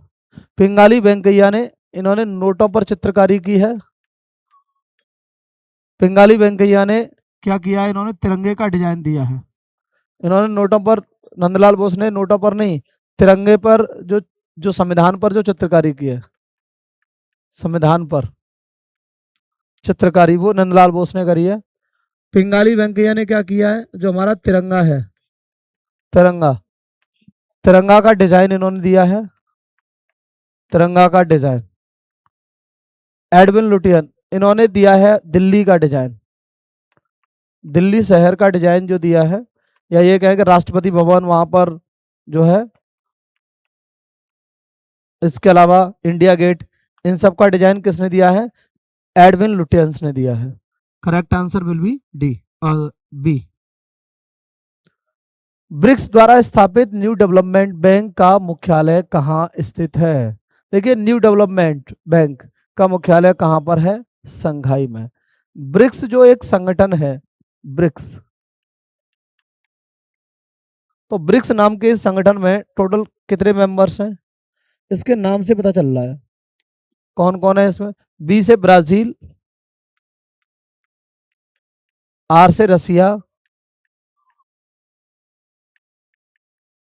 आई से इंडिया, सी से चाइना और एस से साउथ अफ्रीका, एस से साउथ अफ्रीका। तो इन 5 देशों का एक संगठन था ब्रिक्स। और ब्रिक्स जो है प्यारे साथियों, इसने न्यू डेवलपमेंट बैंक बनाया, एनडीबी, न्यू डेवलपमेंट बैंक बनाया एनडीबी 1921 में, 1921 में, माफ कीजिए 2021 में। और इस बैंक का जो हेडक्वार्टर है वो संघाई में है, चाइना में। Right answer is see here. Next, केंद्रीय बकरी अनुसंधान संस्थान CIRG उत्तर प्रदेश में किस स्थान पर है? इज्जतनगर, मखदूम, मोदीपुरम और नैनी। ये मखदूम में है, मखदूम यूपी में पड़ता है, ये आगरा और मथुरा के बीच में, तो वहां पर स्थित है बकरी अनुसंधान। नेक्स्ट, पानीपत की तीसरी लड़ाई 1761 में किस समय मुगल सम्राट कौन था?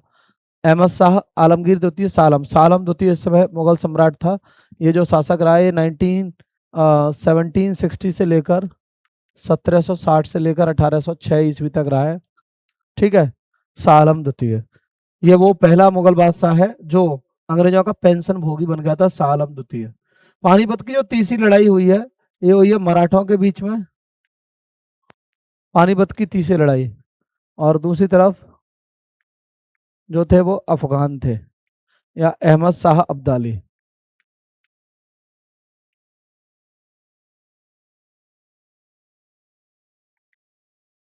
अहमद शाह अब्दाली, इनके बीच में लड़ाई हुई है। मराठों की इसमें हार हो गई थी, अहमद शाह अब्दाली जीत गया था। पानीपत की तीसरी लड़ाई। अगले सवाल पर आएंगे 84। प्रचंड बेरोजगारी यानी डिसगाइज के संबंध में निम्नलिखित में से कौन सा कथन सबसे उपयुक्त है? जब श्रमिक नौकरी छोड़ देते हैं क्योंकि वो बेहतर मजदूरी की तलाश करते हैं, क्या ऐसे प्रचंड बेरोजगारी कहते हैं? नहीं, इसे कहते हैं घर्षणात्मक बेरोजगारी। एक नौकरी छोड़ के दूसरी नौकरी की तलाश करना। वह स्थिति जहां उत्पादन के स्तर को प्रभावित किए बिना श्रम की सीमांत उत्पादकता शून्य होती है, याद रखना प्रचंड बेरोजगारी में। सही है ये।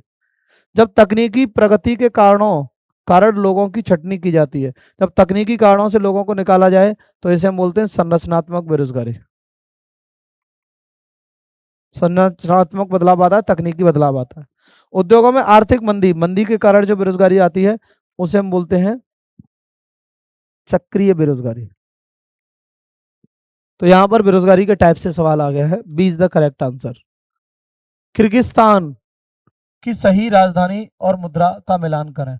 राजधानी दुशांबे और मुद्रा सोमोनी। ये किर्गिस्तान की नहीं है बल्कि ताजिकिस्तान की है, ताजिकिस्तान।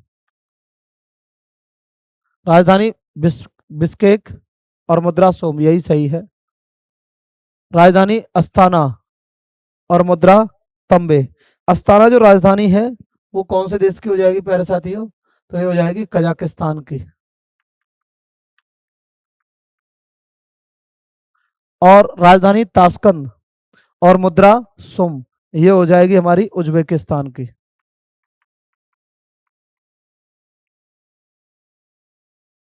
तो यहां पर राइट आंसर जो हो जाएगा वो बी हो जाएगा। नेक्स्ट, पहली पंचवर्षीय योजना फर्स्ट 5 ईयर प्लान के मुख्य जोर के संबंध में निम्नलिखित में से कौन सा कथन सही है? इसमें तीव्र औद्योगिकरण और भारी उद्योगों की स्थापना, ये दूसरी पंचवर्षीय योजना सेकंड 5 ईयर प्लान पर इसमें जोर दिया गया था। इसका मुख्य उद्देश्य कृषि क्षेत्र का विकास, यही सही है, कृषि क्षेत्र का विकास था। इसमें पहली बार गरीबी हटाओ का नारा दिया गया, ये 5वीं योजना में दिया गया है। यहां पर जो राइट आंसर हो जाएगा वो हो जाएगा बी। नेक्स्ट, पिलाग्रा रोग किस विटामिन की कमी से होता है? विटामिन B3 की कमी से होता है, विटामिन B3। विटामिन B2 की कमी से कीलोसिस नाम की बीमारी होती है, B6 की कमी से एनीमिया होता है और B5 की कमी से मेंटल डिसऑर्डर होते हैं। Right answer is a. निम्नलिखित में से किस बीमारी का संचरण मुख्य रूप से एडीज एजिप्टी मच्छर द्वारा होता है? मलेरिया और फाइलेरिया, डेंगू और चिकनगुनिया। डेंगू और चिकनगुनिया दोनों का जो परिवहन है वो कौन करता है? तो एडीज एजिप्टी मच्छर करता है। और इसमें जो डेंगू है दोनों में ही हालांकि शरीर में जो प्लेटलेट्स हैं उनकी संख्या घट जाती है, प्लेटलेट्स की संख्या घट जाती है दोनों में, लेकिन डेंगू को कहते हैं हड्डी तोड़ बुखार, क्योंकि इससे जोड़ों में, हड्डियों में बहुत तेज दर्द होता है, इसीलिए इसे कहते हैं हड्डी तोड़ बुखार, इसे हड्डी तोड़ बुखार कहते हैं। तो राइट आंसर क्या हो जाएगा? बी हो जाएगा। मक्के की पत्तियों का सफेद होना यानी व्हाइट बर्ड किस तत्व की कमी की वजह से होता है? जिंक या जस्ते की कमी से यह बीमारी होती है मक्के की फसल में। नेक्स्ट, 2016 की विमुद्रीकरण नोटबंदी के दौरान जनता के पुराने 500 के और 1000 के नोटों को वाणिज्यिक बैंकों में जमा करने की अंतिम तिथि क्या थी? देखिए सवाल यहां पर अंतिम तिथि से आ गया है। मोदी जी ने 8 नवंबर 2016 को डीमोनेटाइजेशन डिक्लेयर किया था, यानी विमुद्रीकरण। इसमें उन्होंने 500 के और 1000 के पुराने नोट बंद कर दिए थे और 500 के और 2000 के नए नोट शुरू किए थे। ये जो पुराने नोट हैं इनको बैंकों में जमा करने की लास्ट डेट क्या थी? इनको बैंकों में जमा करने की लास्ट डेट थी 30 दिसंबर 2016। The correct answer is B. Next, जनगणना 2011 के अनुसार जनसंख्या में नकारात्मक दशकीय वृद्धि वाला दर्ज करने वाला भारतीय राज्य कौन सा है? तो वो राज्य है नागालैंड। नागालैंड एकमात्र राज्य है जहां पर जनसंख्या बढ़ी नहीं थी 2011 में, बल्कि घटी थी, नकारात्मक वृद्धि हुई थी। और कितनी? 0.58% की माइनस में जनसंख्या गई थी, यानी कि माइनस 0.58% की वृद्धि हुई थी। ग्लोबल इकोनॉमिक प्रोस्पेक्टस रिपोर्ट कौन सा संगठन जारी करता है? ग्लोबल इकोनॉमिक प्रोस्पेक्टस रिपोर्ट जारी करने वाला संगठन है वर्ल्ड बैंक, विश्व बैंक, या इसी को हम IBRD के नाम से जानते हैं, international bank for reconstruction and development. Bharat में 1856 में अधिनियमित कानून का उद्देश्य निम्नलिखित में से क्या था? बाल श्रम पर प्रतिबंध, जाति व्यवस्था का उन्मूलन, शूद्रों के लिए मंदिर में प्रवेश, या विधवा पुनर्विवाह को वैध बनाना। इसमें एक्चुअल में जो विधवाओं का पुनर्विवाह है उसको लीगल बनाया गया था और ये केशव चंद्र विद्यासागर के प्रयासों से हुआ था। केशव चंद्र विद्यासागर ये राजा राममोहन राय की तरह ही एक सामाजिक कार्यकर्ता थे। तो राइट आंसर यहां पर डी हो जाएगा। नेक्स्ट, धान के खेत से निकलने वाली प्रमुख गैस कौन सी है? देखिए मीथेन जो गैस है ना वो हर एक ठंडा करने वाली जगह, धान के खेत में जहां पर पानी भरा रहता है वहां से मीथेन निकलती है। मीथेन के स्रोत की अगर हम बात करें तो बांध से, क्योंकि बांध में भी पानी भरा रहता है तो यहां से भी मीथेन गैस निकलती है। गोबर, जिस स्थान पर पशु जुगाली करते हैं, पशुओं की जुगाली से कौन सी गैस निकलती है? तो पशुओं की जुगाली से भी मीथेन गैस निकलती है। पशुओं वाली जगह पर जो बदबू आती है वो मीथेन की बदबू होती है।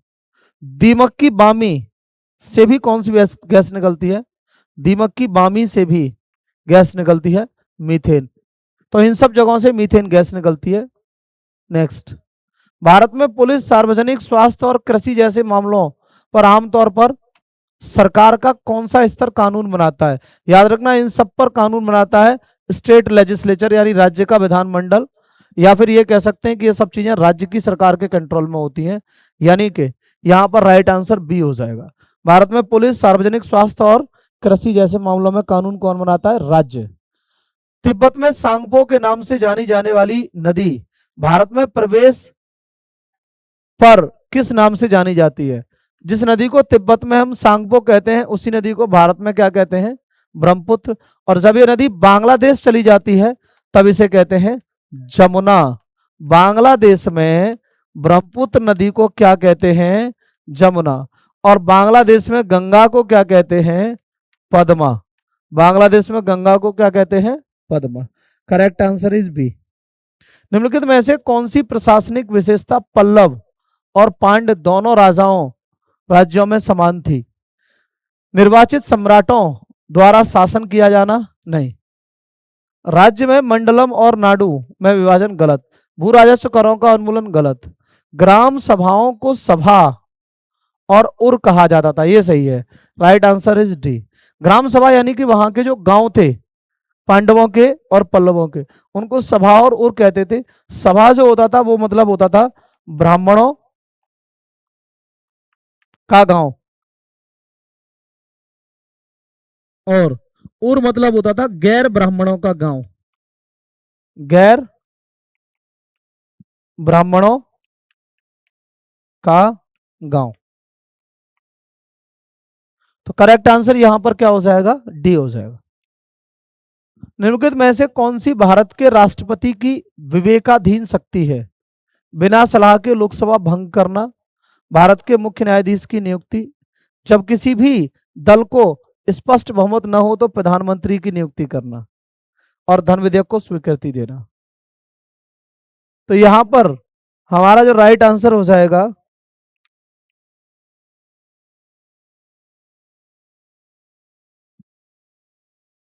देखिए, राष्ट्रपति बिना सलाह के लोकसभा को भंग नहीं कर सकता। हमारे जो प्रधानमंत्री हैं, प्रधानमंत्री और मंत्रिपरिषद के कहने पर राष्ट्रपति लोकसभा को भंग कर सकता है। भारत के मुख्य न्यायाधीश की नियुक्ति भी नहीं कर सकता अपनी इच्छा से। क्यों?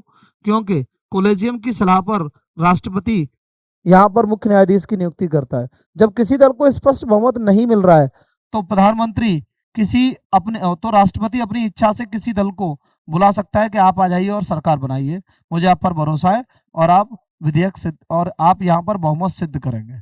सी करेक्ट आंसर हो जाएगा। अलकनंदा और भागीरथी नदी का संगम कहां पर है? ये दोनों नदियां मिलती हैं देवप्रयाग में। अलकनंदा और भागीरथी कहां मिलती है? देवप्रयाग। रुद्रप्रयाग में कौन सी नदी मिलती है? तो अलकनंदा के साथ मिलती है मंदाकिनी। मंदाकिनी प्लस अलकनंदा मिलती है यहाँ। कर्णप्रयाग में पिंडार और अलकनंदा मिलती है यहाँ पर। विष्णुप्रयाग में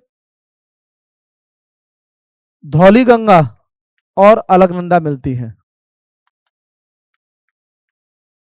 धौली गंगा और अलकनंदा मिलती हैं कहां पर? तो ये विष्णुप्रयाग में।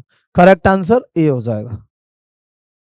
भारत के संविधान में किस देश के संविधान से कोई विशेषता नहीं ली गई है? अमेरिका से बहुत सारे जैसे मौलिक अधिकार, फंडामेंटल राइट्स यहां से लिए गए हैं। ब्रिटेन से जैसे पार्लियामेंट्री सिस्टम यहां से लिया गया है। चीन के संविधान से कुछ भी नहीं लिया गया हमारे देश के संविधान। हमारे देश के संविधान का लगभग 70% जो हिस्सा है वो 1935 के अधिनियम से आता है, बाय द एक्ट ऑफ 1935। 1935 के अधिनियम से आता है क्या? तो हमारे देश के संविधान का लगभग 70% भाग। निम्नलिखित में से कौन सी मालवा पठार की महत्वपूर्ण नदी नहीं है? चंबल मालवा पठार पर बहती है, महानदी नहीं बहती है। राइट आंसर बी हो जाएगा। नेक्स्ट, उत्तर प्रदेश में सर्वाधिक जनसंख्या वाली जनजाति कौन सी है? थारू जनजाति है। उत्तर प्रदेश की जनसंख्या का लगभग 77% के आसपास, जनसंख्या का नहीं सॉरी, जो उत्तर प्रदेश में जो जनजातियां हैं, जो ट्राइब्स हैं, उन ट्राइब्स का 77% पॉपुलेशन अकेला किसके पास है? तो थारू जनजाति के पास है। नेक्स्ट, प्रसिद्ध नौचंदी मेला, नौचंदी मेला मेरठ में लगता है और ये होली के बाद लगता है, लगभग 1 महीने चलता है। होली के बाद लगता है और ये लगभग 1 महीने चलता है, 1 महीने चलने वाला मेला है। अगला सवाल, वर्ष 2025 के लिए अर्थशास्त्र का नोबेल पुरस्कार नवाचार, संचालित आर्थिक विकास और रचनात्मक विनाश के सिद्धांतों के लिए किसे दिया गया? डैरेन एसमोग्लू, साइमन जॉनसन, नहीं, जोएल मोकिर, फिलिप एगियन, इसी को दिया गया था, तीनों को दिया गया था। मानव मस्तिष्क का कौन सा हिस्सा शरीर के तापमान, भूख, प्यास और जैविक घड़ी को नियंत्रित करता है? हाइपोथैलेमस। हाइपोथैलेमस में हमारा भूख, प्यास, ताप, दर्द, कामेच्छा, इन सबको हाइपोथैलेमस कंट्रोल करता है। कामेच्छा मतलब काम की इच्छा रखना, फीलिंग ऑफ हैविंग सेक्स, इन सबको कौन कंट्रोल करता है? हाइपोथैलेमस। ऑप्टिकल फाइबर के माध्यम से इंटरनेट और डेटा का संचरण प्रकाश के किस सिद्धांत पर आधारित है? प्रकाश के पूर्ण आंतरिक परावर्तन पर आधारित है, total internal reflection. Total internal reflection के आधार पर ही और भी कई चीजें, जैसे हीरे का चमकना भी इसी पर आधारित है, जैसे टूटे हुए कांच का चमकना भी इसी पर आधारित है, जैसे इसी पर ऑप्टिकल फाइबर, इसी पर एंडोस्कोपी भी आधारित है, एंडोस्कोपी भी इसी पर आधारित है, और इसी पर आधारित है मृग मरीचिका, जो मरुस्थल में जो पानी बनता है, पानी जैसा दिखाई देता है ना, सड़क पर फैला हुआ है पानी, नजदीक पहुंचते हैं तो वहां पानी नहीं होता, या मृग मरीचिका जैसे मरुस्थल में हिरन की प्यास, मरुस्थल में हिरन को दूर पानी दिखाई देता है लेकिन वहां जब हिरन पहुंचता है तो पानी नहीं होता, तो उसका कारण क्या है? टोटल इंटरनल रिफ्लेक्शन यानी पूर्ण आंतरिक परावर्तन। औरंगजेब द्वारा फतवाए आलमगीरी का संकलन निम्नलिखित में से किस उद्देश्य के लिए कराया गया था? शिया और सुन्नी विवाद को हल करने के लिए, गैर मुसलमानों पर जजिया कर लगाने के लिए, साम्राज्य के प्रशासनिक और न्यायिक कार्यों में मार्गदर्शन के लिए, यही सही है। नेक्स्ट, मानवाधिकार संरक्षण अधिनियम 1993 के अनुसार आयोग कितने पुराने मानवाधिकार उल्लंघन के मामलों की जांच नहीं कर सकता? 1 वर्ष पुराने मामलों की। नेक्स्ट, दलबदल विरोधी कानून से संबंधित प्रावधान संविधान की किस अनुसूची में दिए गए हैं? दलबदल विरोधी कानून 10वीं अनुसूची में है। किसमें? 11वीं अनुसूची में ग्राम पंचायतें हैं, ग्राम पंचायत के कार्य हैं, और जो 12वीं अनुसूची है इसमें नगर पंचायतों के कार्य हैं। ग्राम पंचायतों के कितने कार्य हैं? 29, नगर पंचायतों के 18।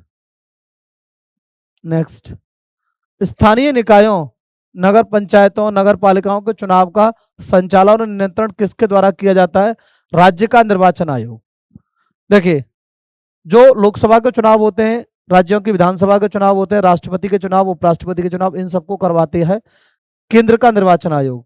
लेकिन जो विधान परिषद के चुनाव होते हैं और राज्यों की जो पंचायतें होती हैं, ग्राम पंचायतें, इनके चुनावों को कौन करवाता है? तो राज्य का निर्वाचन आयोग। अगला सवाल, अंतर्राष्ट्रीय बुकर पुरस्कार 2025 किस पुस्तक ने जीता है?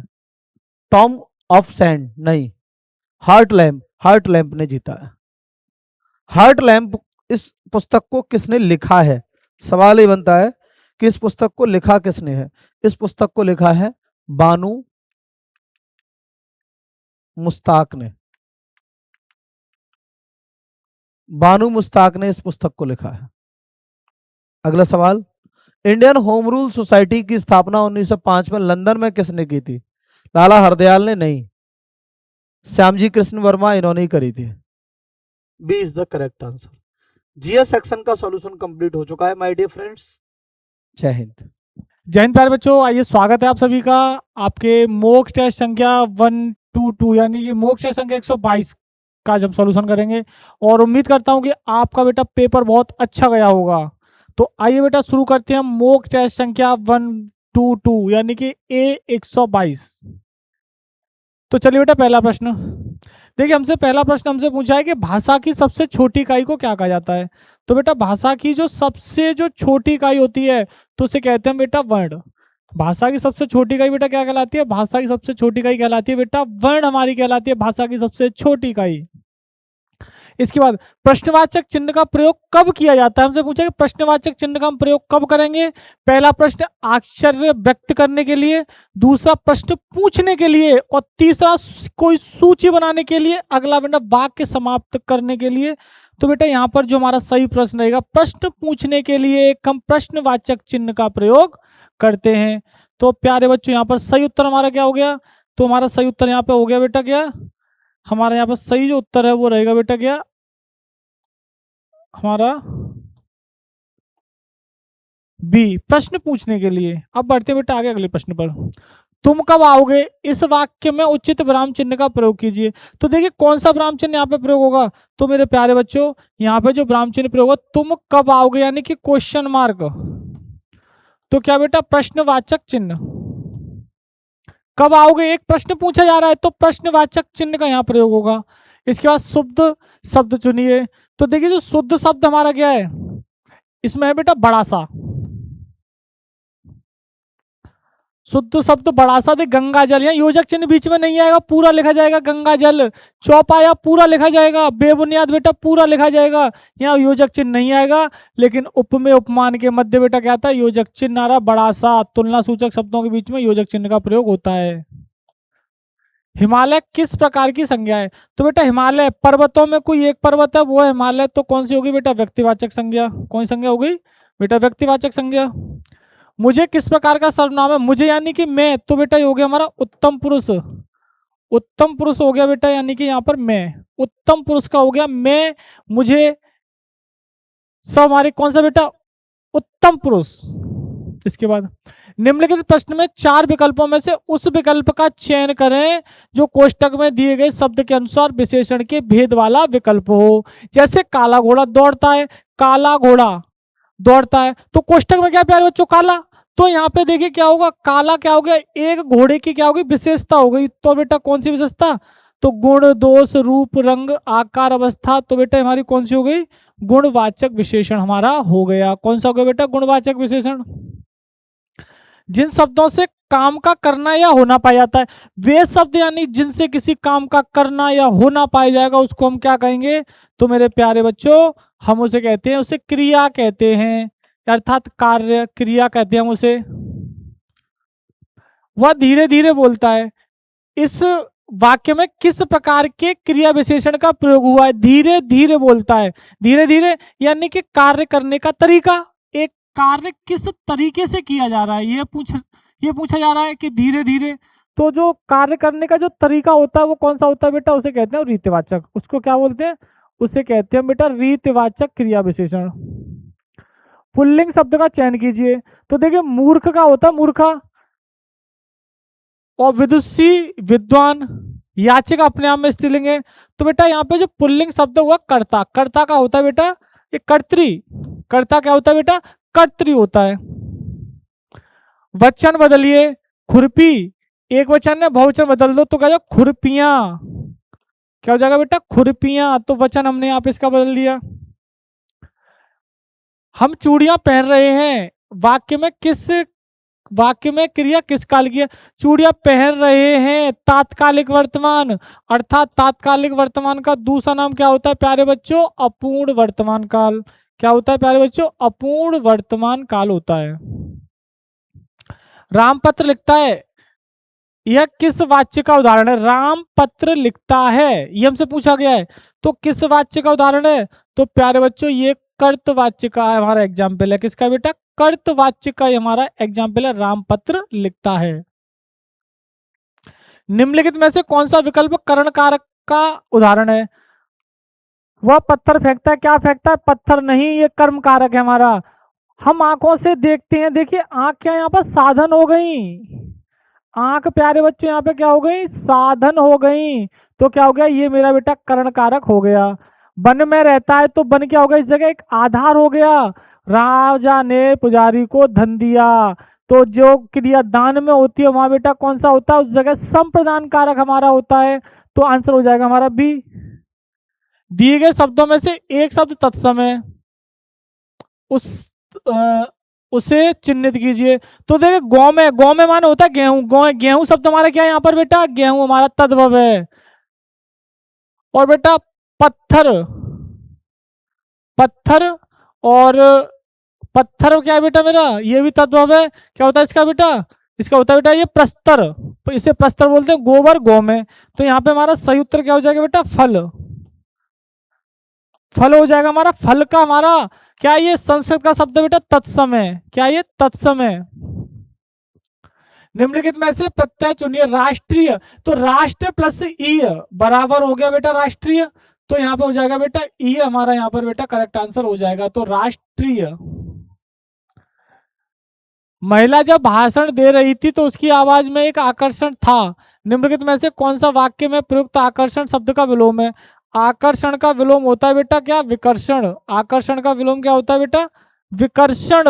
आकर्षण खींचना और विकर्षण अपने से दूर करना। सुमन का अर्थ है, तो बेटा सुमन का अर्थ हमारा क्या होता है बेटा, पुष्प यानी कि फूल।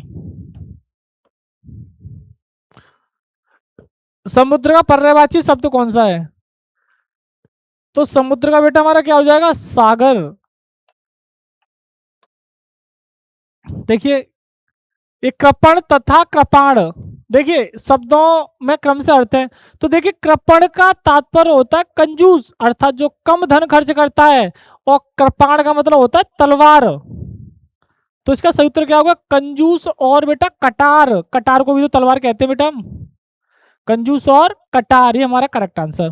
इसके बाद जो उपकार को भूल जाए, तो बेटा जो उपकार को भूल जाए उसको हम नाम देते हैं कृतघ्न। क्या नाम देते हैं, कृतघ्न। और जो उपकार किए बिना नहीं भूलता, यानी जो उपकार को नहीं भूलता, वो होता है बेटा कृतज्ञ।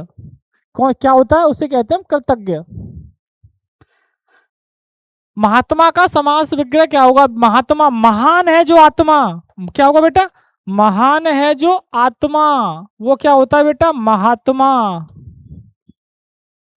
निम्नलिखित में से चार विकल्पों में से उस विकल्प का चयन करें जो सही वाक्य का सही वाक्य भेद का विकल्प हो। वह सुबह आया और शाम को चला गया, तो बेटा क्या बताया था हमने आपको, वह सुबह आया और शाम को चला गया, और से जुड़ा हुआ है, दो स्वतंत्र वाक्यों को जोड़ रहा है। और बेटा जो दो स्वतंत्र वाक्यों को जोड़ेगा उसको कहते हैं हम संयुक्त वाक्य। ध्यान रखना, और अथवा लेकिन किंतु परंतु इन सब से जुड़ा होगा तो संयुक्त वाक्य, और जो सो के तो जैसा वैसा इनसे जुड़ा होगा तो मिश्र वाक्य, और जब वाक्य में कोई जॉइंट नहीं होगा तो वो होते हैं हमारे सरल वाक्य। आशीर्वाद का शुद्ध रूप होता है, तो बेटा आशीर्वाद का जो शुद्ध रूप होता है आशी प्लस वाद, संधि लगेगी हमारी, आशी प्लस वाद, तो क्या हो जाएगा बेटा आशीर्वाद। ये यहाँ पे बिल्कुल करेक्ट आंसर। परोपकार का संधि विच्छेद क्या होगा, तो पर प्लस उपकार, कौन सी संधि बेटा, यहाँ पर गुण संधि हमारी हो जाएगी। पर प्लस उपकार कौन सी संधि बेटा हमारी, गुण संधि, पर प्लस उपकार।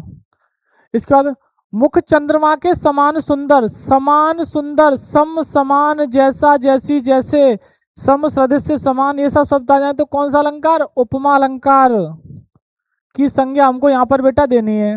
इसके बाद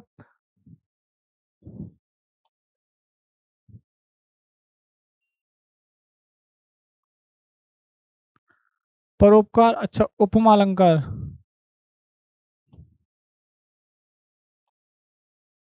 एक मिनट, उपमा अलंकार अब बढ़िया। हास्य रस का स्थायी भाव, तो बेटा हास्य रस का जो स्थायी भाव होता है हास यानी कि हंसी, और बेटा रौद्र रस का होता है बेटा क्रोध, और वीर रस का होता है उत्साह, करुण रस का होता है शोक। सोटा छंद दोहा के किस प्रकार से भिन्न है, इसके अलंकार नहीं होते, गलत बात है ये। इनमें मात्राओं का क्रम उल्टा होता है, इनमें चार चरण नहीं होते, ये गद्य में लिखा जाता है, नहीं बिल्कुल सही है हमारा बी आंसर। इसमें मात्राओं का क्रम क्या होता है बेटा हमारा, उल्टा होता है। इनमें क्या होता है बेटा, मात्राओं का क्रम कैसा होता है इनमें, इनमें बेटा मात्राओं का जो क्रम है वो कैसा होता है बेटा हमारा, उल्टा होता है। मात्राओं का क्रम कैसा होता है बेटा, उल्टा होता है। ये दोहा के पहले तीसरे में 13 13, दूसरे चौथे में 11 11, सोटा उल्टा हो जाता है, पहले दूसरे में 11 11, सॉरी पहले तीसरे में 11 11, दूसरे चौथे में 13 13 मात्राएं। खिसियानी बिल्ली खम्मा नोचे का अर्थ है कायरतापूर्ण व्यवहार करना, अपनों के बड़ों का क्रोध करना, अपनी शर्म छिपाने के लिए व्यर्थ झुंझलाना, किसी बात पर शर्मिंदा होकर क्रोध करना। तो बेटा आंसर हो जाएगा हमारे यहाँ पर क्या, यहाँ पर सही आंसर हो जाएगा हमारा क्या बेटा, डी। डी यहाँ पर बिल्कुल करेक्ट आंसर हो जाएगा। इसके बाद कलम का सिपाही के रचनाकार, तो बेटा कलम का जो सिपाही रचना है अमृत राय जी की है, और कलम का सिपाही जो कहा जाता है ये कहा जाता है बेटा मुंशी प्रेमचंद जी को, लेकिन रचना किनकी है, अमृत राय जी की, ध्यान रखना। कुरुक्षेत्र, कुरुक्षेत्र रचना किसकी है बेटा, ये रामधारी सिंह दिनकर का एक बहुत ही बड़ा अच्छा महाकाव्य हमारा कुरुक्षेत्र, रामधारी सिंह दिनकर जी का है कुरुक्षेत्र। कनुप्रिया के रचनाकार हैं, तो बेटा हमारे यहाँ पर कनुप्रिया के जो रचनाकार हैं वो बेटा धर्मवीर भारती। कनुप्रिया कौन है बेटा, धर्मवीर भारती की बहुत अच्छी रचना है कनुप्रिया। तो पैराग्राफ हमारा आ गया, इसे पढ़ते हैं अब। सफलता की कुंजी किसे माना गया है, गद्यांश के अनुसार विद्यार्थी जीवन को क्या कहा गया है, महान लोगों ने अपने भाग्य को कैसे बदलते हैं, जीवन में सफल कौन लोग होते हैं, परिश्रम शब्द का विलोम क्या है। चलिए गद्यांश पढ़ते हैं पहले।